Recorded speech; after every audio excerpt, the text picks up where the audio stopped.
Hey guys, TriggerMeister here. Today I'm doing a video on what it takes to get a Smith & Wesson 929 8-shot revolver competition ready. Here we go. Well, I like guns, I like the way they look. I like the shiny steel and the polished wood. I don't care if they're big or small, if they're for sale, well, hell, I want them all. I like guns. Okay, on the left side I have the Smith & Wesson 929 with all the mods complete.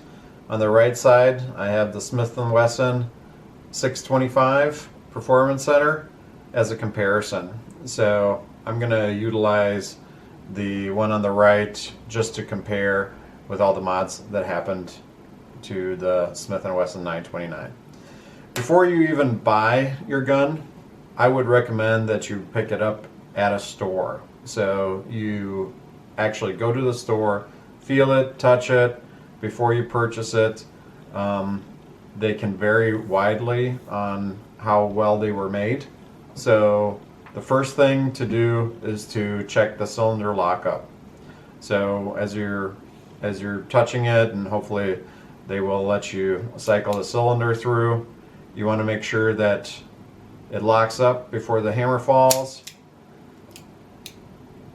And so you pull the trigger back, move the cylinder, and if you can't move it to another position, it's locked. So do that for the entire cylinder. The next thing to do is check the end shake. The end shake is the movement between the cylinder and the forcing cone and the back of the frame, and you want to do this with it locked up. There are some revolvers, including this one. I ordered this one online and it had horrible end shake.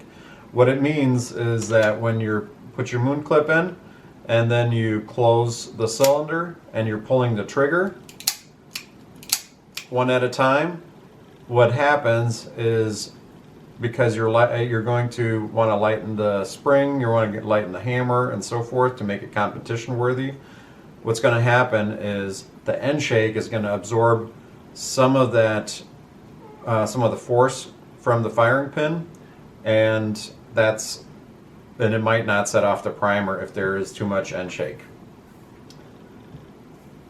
So those are the two main things that I would look for before you even walk out the store. A couple of other things you may want to consider, and this gun had a very, very rough cut on the forcing cone. Matter of fact, the first time I shot it and I tried to do a reload, I actually cut my finger on the forcing cone. So that can be fixed, but it had some horrible grooves in here from the air tool that they used to cut the forcing cone off. So, all right. This is an older Smith & Wesson Performance Center. The end shake is very nice. It's actually better than this one, and I did not do anything to it. So if you can feel wobble here, then that's not good.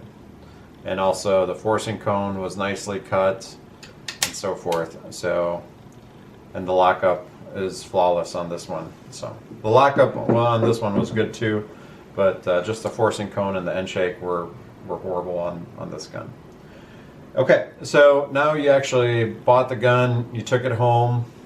You're probably going to want to shoot it a couple of times, just, you know, before you even jump down the mods. But here, you know, I'm going to just take you through one by one all the things that I did to it.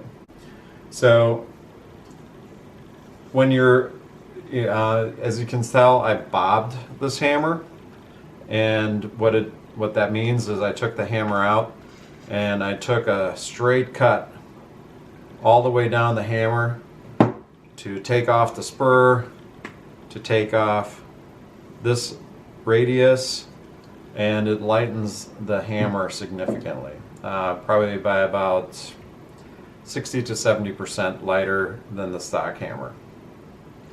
You can get skeletonized hammers and so forth, but you know, I just use this for competition, so I just decided to bob it myself.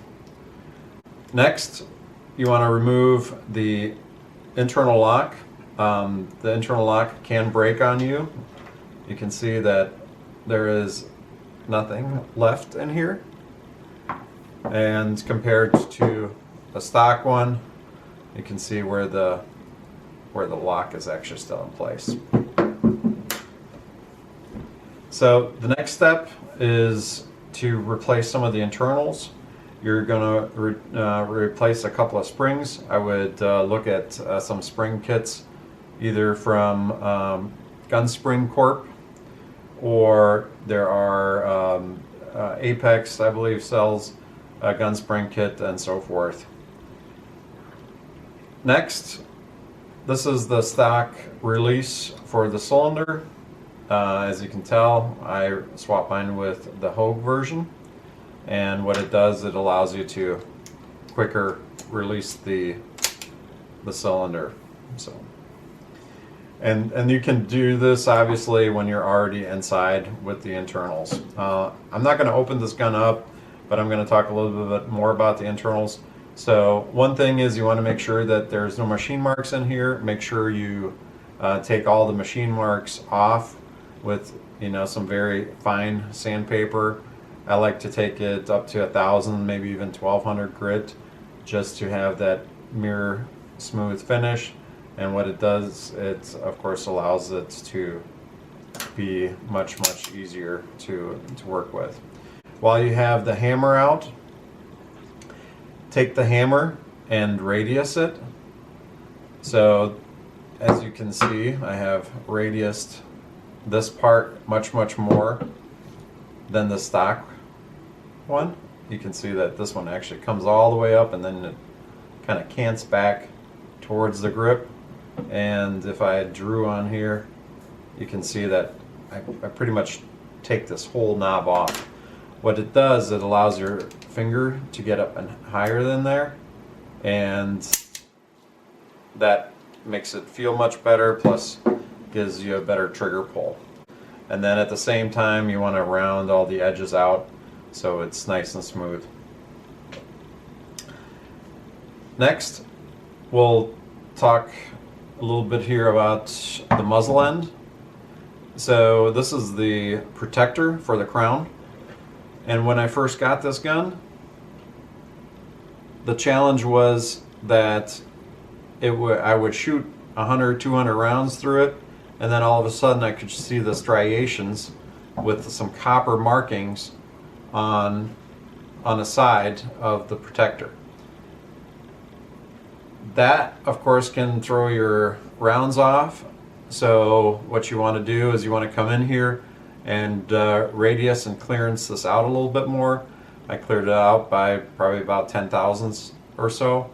And this, of course, now there's no more markings on the inside of it. Some competition shooters like to take it completely off. Of course, the muzzle sticks out. Some guys take it off, cut it off, recrown it.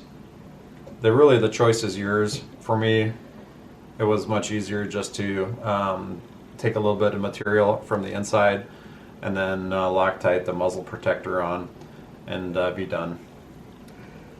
Next, let's talk about sights. So up front, we have a Dawson Precision fiber optic front sight, and that works very well for me. I'm used to it with the semi-auto guns, so fiber optic front is a must for me. In the back, we have an LPA sight. These are beautiful sights, by the way, much nicer than the stock. They give you this beautiful flat square view in the back, so there is nothing that your eye could accidentally focus on. And then you have this nice notch here, which gives you faster alignment. Additionally, it sticks out further, so it gives you a longer sight radius. It's pretty long already with the revolver, but any little bit can help. So if you compare it to the stock one, you can see how busy it is in the back. They have, you know, they have a single blade. And then they have a couple of striations put on here, so you know, to avoid reflection. It's very busy. It's much easier, much nicer if you replace the front sight. Also, my stock sight was actually loose. The front screw wasn't tapped quite right. It wasn't tapped all the way through, so I had to re-tap it, and just in order for it to actually tighten up the original mount. And then of course when I replaced it, that was even better for this mount as well. Okay, so we're almost to the end here. The last thing that I'm going to talk about is the grip. So we'll start with the stock grip. And pretty much any grip that you're going to buy for a Smith & Wesson end frame, which both of these guns are, you're going to have the grip end about halfway between the trigger guard and the frame, and so it forces your grip down significantly. The intent for me is to grip the gun as high as possible, and then have also my trigger on the finger as high as possible. What this does, it allows me to repeatedly and reliably pull the trigger quickly, and also control the recoil and keep on target. So in order to do this, I actually bought the Hogue grip. It had finger grooves in it. I deleted those with a Dremel, and then I came in and I took much more material out, so it radiused the grip further, and so I can grip it higher. And you can see I went so far to where I actually came through to the hard plastic that's underneath the rubber. It may not look the nicest that way, but this is a competition gun. It's meant to be shot. It is now super reliable. Haven't had a single issue with it since I have made all these modifications. Prior to this, I had problems even with, you know, just some stock ammo, some Federal Eagle, you know, the end shake definitely caused some problems. There is one last mod that I just about forgot, but I want to make sure that I do point that out. When you do all this internal work, you want to make sure that you have a good firing pin. There is several on the market, but I recommend the Apex one. There's no real mods that you have to do to your gun. What it does, it's a little bit longer, so it gives you a little bit better reach, and it doesn't stop you from dry firing. So there are some firing pins on the market for the 929 that don't recommend dry firing, but the Apex one, you should be fine dry firing and using it for practice on a continual basis. Thanks for watching. Please like this video and subscribe to my channel below.